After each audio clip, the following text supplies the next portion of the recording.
जगन्नाथ दर्शक बंधु आसतु जानिबा आज स्पेशल खबर रे सुभद्रा योजना विषय रे। सुभद्रा योजना को नहीं आसिला बड़ अपडेट।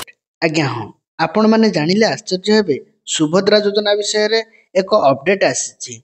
बीजेडी विधायक गणेश्वर बेहेरा प्रश्न पचारिथिले, उत्तर रखिछंती उपमुख्यमंत्री प्रभाती परिड़ा विधानसभा रे प्रभाती परिड़ा सुभद्रा योजना उपरे कहिछंती जे सुभद्रा योजना रे शामिल हेबा पई वर्तमान 6,23,555 जन हिताधिकारी आवेदन करिसेंती एवं ताहा विचाराधीन अछि।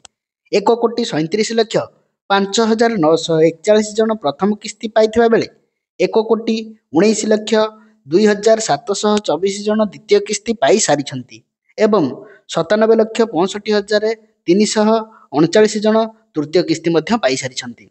सुभद्रा योजना रे केते हिताधिकारी उपकृत होइछंती एहाकु नै प्रश्न पचारिथिले बीजेडी विधायक गणेश्वर बेहेरा। एही प्रश्नर उत्तर देबाकु जाई उपमुख्यमंत्री प्रभाती परिड़ा यही सूचना देइछंती एवं कहिछंती जे नूतन सुभद्रा हिताधिकारी माने जे माने अप्लाई करिछंती सेमानकर जांच करा जाई सेमानकु एकाथरके जनवरी मासरे 2टी किस्तीर सुभद्रा टंका प्रदान करा जिवो। फଳରେ आम देशर एवं राज्यर ओडिशा राज्ୟରେ थिबा समस्त महिला माने एथिरे उपकृत होई परिबे एवं स्वावलंबी मध्य होई परिबे। तेबे यही थिला सुभद्रा योजना उपरे छोटिया अपडेट टी। जदि आपनको आम वीडियो भलो लागुताए तेबे लाइक शेयर एवं सब्सक्राइब करने को अनुरोध रहिला। धन्यवाद।